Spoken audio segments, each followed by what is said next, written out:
courtroom was silent, filled with the smell of old wood and tension.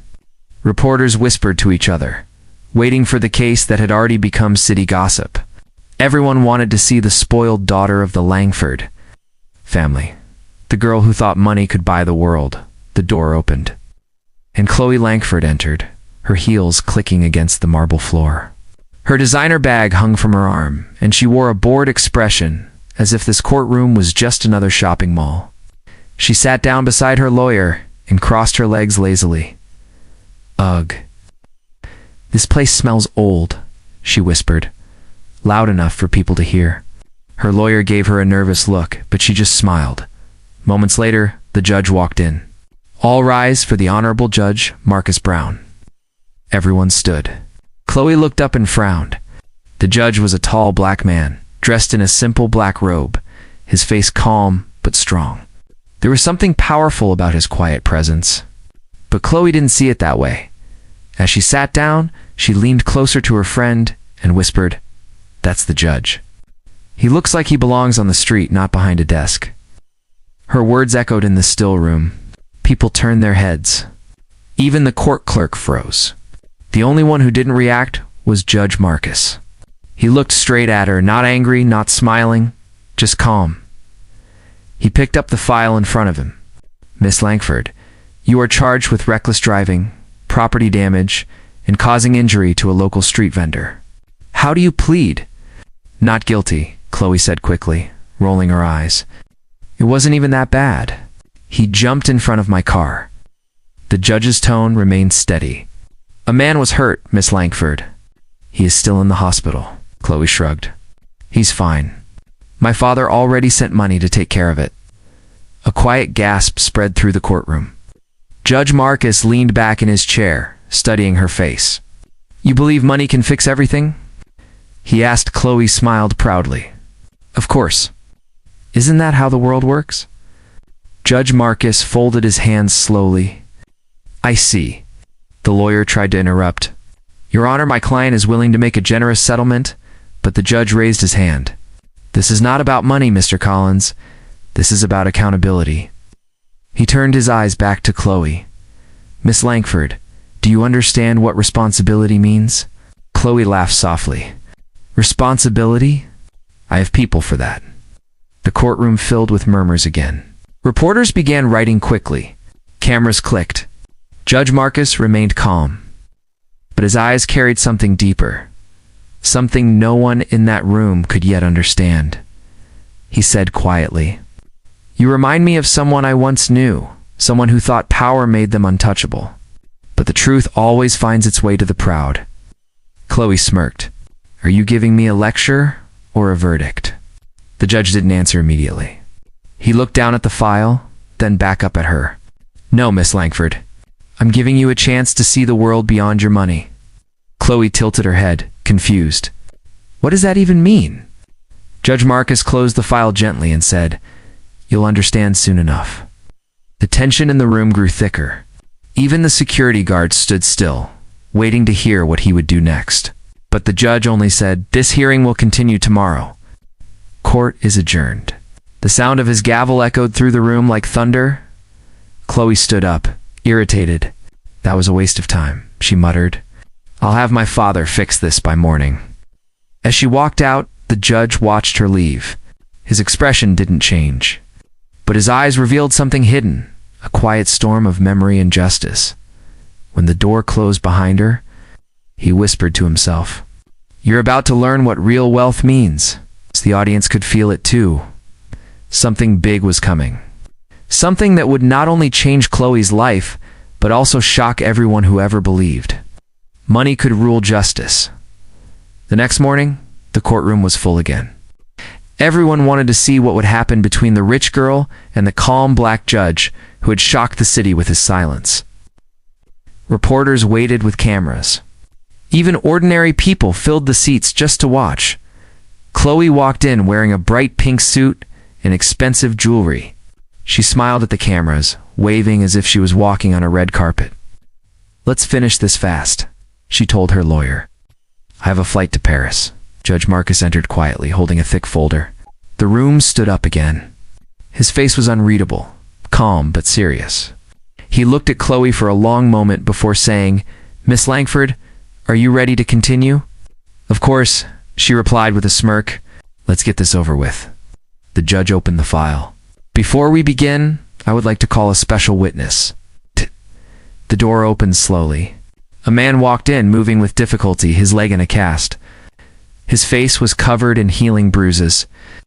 Chloe frowned. "Who is he?" The man stopped near the stand. His eyes were tired but kind.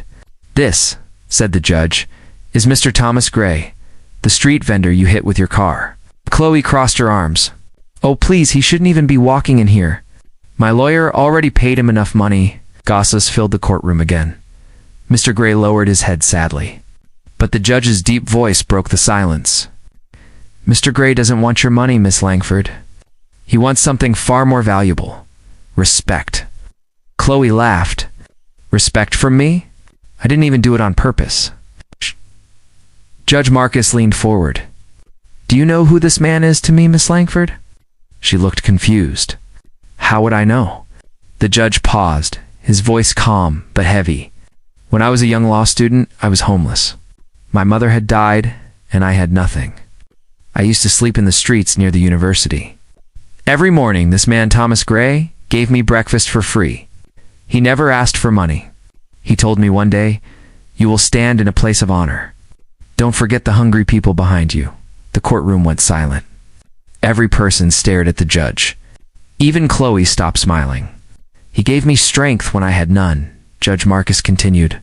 "He helped me believe I could become someone. The man you laughed at helped me become the man you see today." Chloe's lips parted, but no words came out. For the first time, she looked unsure. The judge turned toward Mr. Gray. "Sir, would you like to say something to Miss Langford?" Mr. Gray looked at her kindly and said, "Miss Langford, I forgive you. I just hope one day you understand that people are more than their bank accounts." His gentle words cut deeper than any anger could. Chloe's throat tightened. She looked away quickly, pretending to fix her hair. Judge Marcus spoke again. "Miss Langford, this court doesn't punish people to destroy them. It teaches them to grow. You have lived in a bubble of comfort all your life. Now it's time to step outside it." Chloe frowned again, trying to act brave. "Are you saying I should go to jail?" The judge shook his head. "No. Jail would be too easy for you." Everyone leaned forward. "What do you mean?" Chloe asked, her voice unsteady. The judge's eyes met hers. "You will soon understand. But first, you will spend one night visiting the community shelter. I want you to see how people live when they have nothing." Chloe laughed nervously. "A homeless shelter? You can't be serious." "Very serious," Judge Marcus replied. "And that is just the beginning." The gavel hit the desk with a loud crack. Court was adjourned again, but this time the air was filled with quiet shock. As Chloe left the room, her confidence faded for the first time. Behind her, Judge Marcus whispered softly, "The lesson starts tonight." The next morning, the sun rose bright over the city courthouse. Crowds gathered again, waiting to see what kind of punishment the arrogant rich girl would get.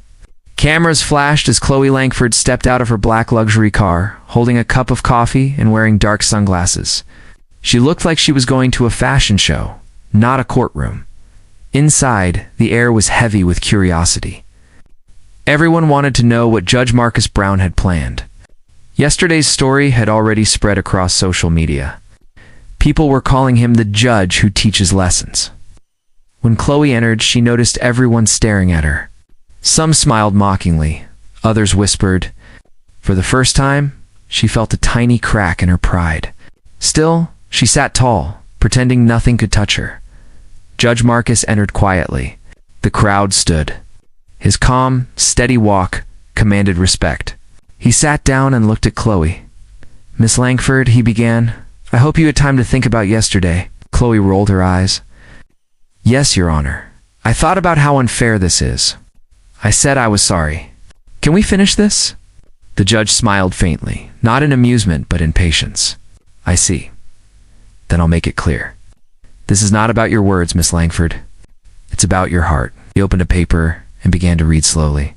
The court has decided that instead of jail time or a fine, you will serve 1 month of community service at the West Haven shelter. Chloe blinked. A shelter? What kind of joke is this? Judge Marcus continued calmly. During this period, you will live inside the shelter. You will not use your phone, credit cards, or family money. You will clean, serve, and assist the residents there as one of them. Gasps filled the room. Her lawyer jumped up. Your Honor, this is humiliation. My client can't, the judge interrupted sharply. Your client can, and she will. The goal is not humiliation. It is education. Chloe stood up angrily. You can't force me to live with homeless people. Judge Marcus looked at her with calm eyes. Miss Langford, those homeless people are human beings just like you. But unlike you, they understand gratitude. The courtroom was silent. Every camera pointed at her face. Reporters scribbled fast. Chloe's anger grew hotter. You'll regret this, she said. My father will call the governor. You'll lose your job. Judge Marcus simply nodded. Then let him call. My job is not to please the rich. It is to serve justice. He signed the paper. You begin tomorrow morning? The shelter director will expect you at 8 a.m. sharp, her lawyer whispered. Chloe, calm down. But she pulled her arm away. This is insane. You can't treat me like a criminal. Judge Marcus leaned forward slightly, his voice firm but kind. Miss Langford, you are not being treated like a criminal. You are being treated like a student who needs to learn a forgotten lesson, humility. For a moment, Chloe didn't speak. Something in his tone made her hesitate. But she quickly hid it behind her arrogance. Fine, she said coldly. If that's what you want, I'll play your little game. The judge tapped the gavel once more. Court is adjourned. As she stormed out, the reporters surrounded her. Miss Langford, how do you feel about the judge's sentence? She forced a smile. I'll survive. It's just 1 month.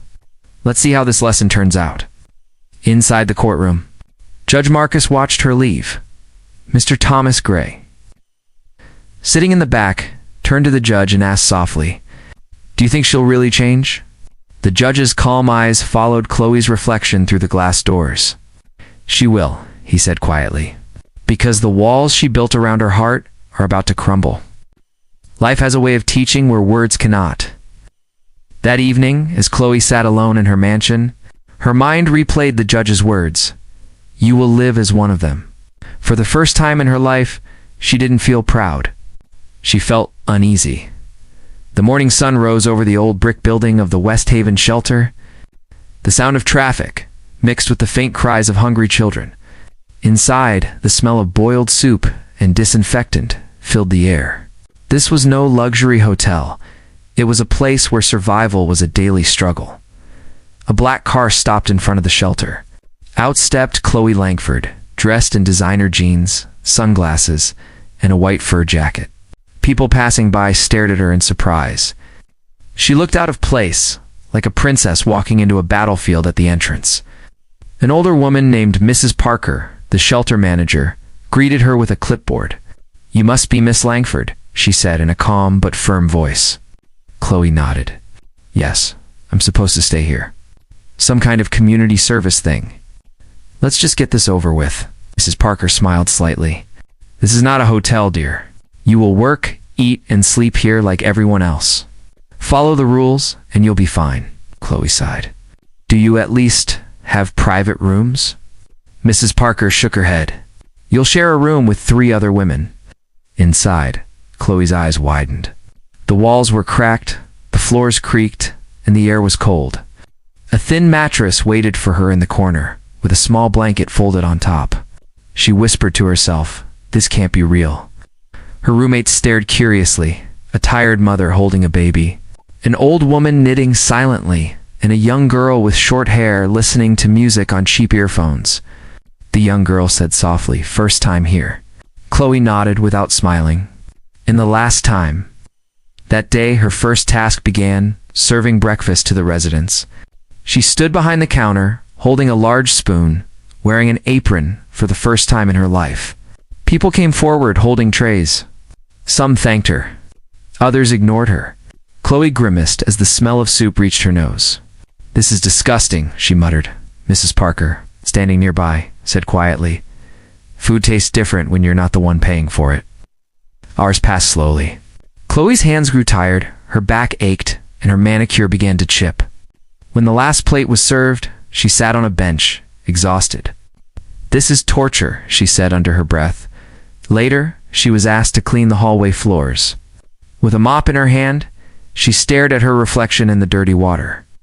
For the first time, she saw herself without the shine, just a tired, spoiled girl trapped in a world she never cared about. At lunch, she tried to eat the same food as everyone else, rice and boiled beans. She almost complained but stopped when she noticed a little boy nearby, happily licking his empty bowl. "Why are you smiling?" she asked him. "Because I got 2 meals today," he said proudly. "Sometimes, I only get 1. His words hit her harder than she expected. She looked away, her throat suddenly tight. That night, the shelter lights dimmed early. Chloe lay on her thin mattress, staring at the ceiling. The sound of soft snores and crying babies echoed around her. Her phone, locked away by the staff, wasn't there to distract her. For the first time in years, she had to face silence. In that silence, Judge Marcus's voice replayed in her mind. "You will live as one of them." Tears rolled down her cheeks, silent, stubborn tears she didn't understand. She whispered, "Why did he do this to me?" In the dark, the young girl from the next bed answered quietly, "Maybe he wants you to see what real life looks like." Chloe turned her head, surprised. The girl smiled faintly in the dim light. "It's not so bad once you stop pretending you're better than everyone." Chloe didn't reply. But deep inside, something small began to change. A tiny spark of humility she had never felt before. Days turned into weeks, and Chloe Langford was no longer the same sparkling girl who had entered the shelter in high heels. Her hair was messy now, her hands rough from scrubbing floors and washing dishes. The mirror showed someone she barely recognized, but for the first time. She didn't look away. That morning, the shelter buzzed with noise. People lined up for breakfast. Chloe was in charge of the kitchen, stirring a giant pot of soup. Mrs. Parker stood beside her, checking the supplies. "You're learning fast," Mrs. Parker said kindly. Chloe smiled a little. "I never thought I'd say this, but cooking for others actually feels good," Mrs. Parker nodded. "That's what happens when your heart starts to open." As she handed food to a man in a torn coat, he looked at her with grateful eyes and whispered, "Bless you, miss." The words caught her off guard. No one had ever thanked her for something so small. Later that day, Chloe helped organize the storeroom. The young girl she shared her room with, her name was Mia, came to help. Mia had run away from home at 16. She was tough, quick with jokes, and carried sadness in her eyes. "Why are you even nice to me now?" Mia asked as they folded blankets. Chloe hesitated. "Because I used to think I was better than everyone. But now I know I was just empty." "Guess the judge did you a favor." Chloe laughed softly. "Yeah, the kind of favor that makes you scrub toilets." That night, the shelter hosted a small community dinner. The room was filled with laughter, music, and cheap paper plates. Chloe sat among people she once looked down on, but now she saw them differently. They weren't poor, they were human, each with stories and pain just like hers. An old man named Mr. Howard told her about losing his wife in a fire. A young mother shared how she worked 2 jobs to feed her baby. When Chloe listened, she didn't just hear words, she felt them. Every story broke a piece of her arrogance away. After dinner, she went outside to breathe. The night sky was calm. She saw stars for the first time in weeks. A gentle voice came from behind her. It was Mrs. Parker. "You've changed, child." Chloe looked down. "I don't know. I just feel lighter." Mrs. Parker smiled. "That's because guilt and pride are heavy. Once you drop them, the world feels different." Chloe was silent for a moment. "I used to think Judge Marcus was cruel for sending me here. I think he knew exactly what I needed." The next morning, something unexpected happened. The door of the shelter opened, and Mr. Thomas Gray, the man she had injured, stepped in. He walked slowly with his cane, but his smile was warm. Chloe froze. Her eyes filled with tears.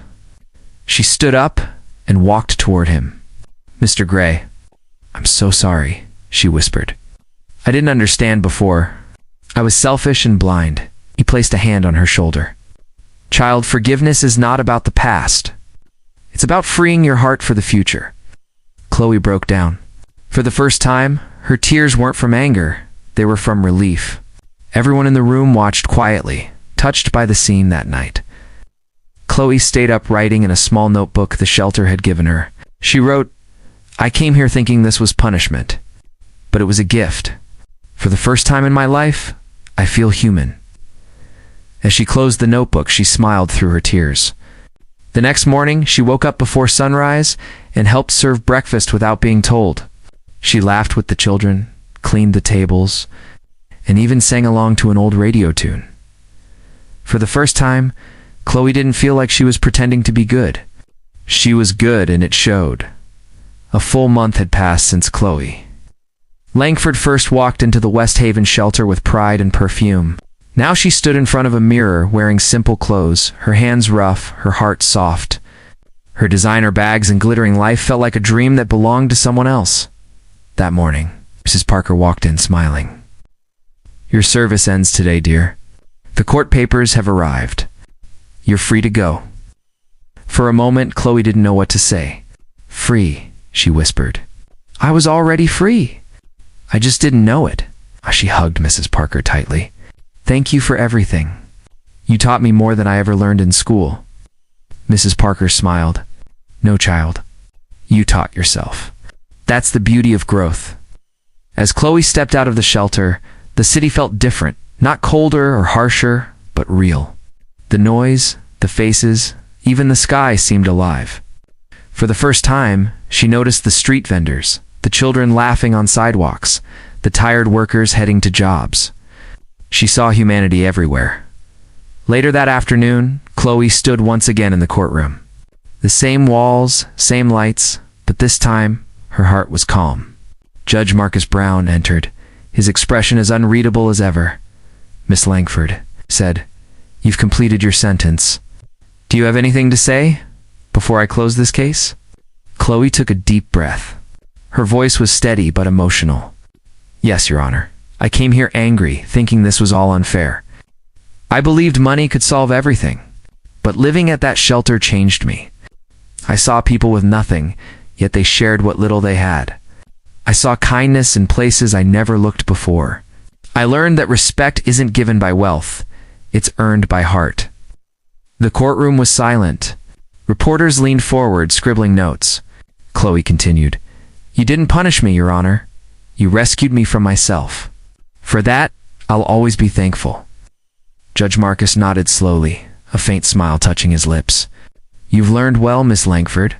True justice isn't about breaking someone, it's about helping them rebuild." Mr. Thomas Gray, the vendor, sat quietly at the back. When Chloe turned toward him, their eyes met. She placed her hand over her heart and mouthed the words, "Thank you." He nodded, smiling warmly. Then something unexpected happened. Judge Marcus looked at the reporters and said, "Let this moment remind us no one is too rich to learn and no one is too poor to teach." Applause filled the room. Even the guards smiled. Cameras flashed as the world witnessed a moment of real transformation. After the hearing, reporters surrounded Chloe outside the courthouse. "Miss Langford, what's next for you?" one asked. Chloe smiled humbly. "I'm starting a foundation to help the shelter. It's time to give back what I once took for granted." Her words spread quickly online. Headlines read, "Rich heiress becomes advocate for the homeless. Judge's sentence changes a life." That evening, Chloe visited the shelter one last time. She brought supplies, toys for the children, and fresh blankets. The residents greeted her with cheers. Mia, the young girl, ran up and hugged her. "You came back," Mia said happily. Of course, Chloe laughed. "This place is part of me now." Oh, shit. She helped serve dinner one more time, not because she had to, but because she wanted to. When the little boy she had once fed smiled at her, she realized how far she had come. As the night grew quiet, Chloe stepped outside under the stars. A car waited nearby, the same driver who had brought her there a month ago. But before leaving, she looked up at the sky and whispered, "Thank you, Judge Marcus." Far away in his home office, Judge Marcus read the latest article about her transformation. He closed the paper with a proud smile. "Justice served," he said softly. "Not by law, but by lesson." The story ends with the camera fading to black, showing Chloe standing under the stars. Her new life just beginning, and the message appearing on the screen. Sometimes, punishment is not the end, it's the start of becoming human again.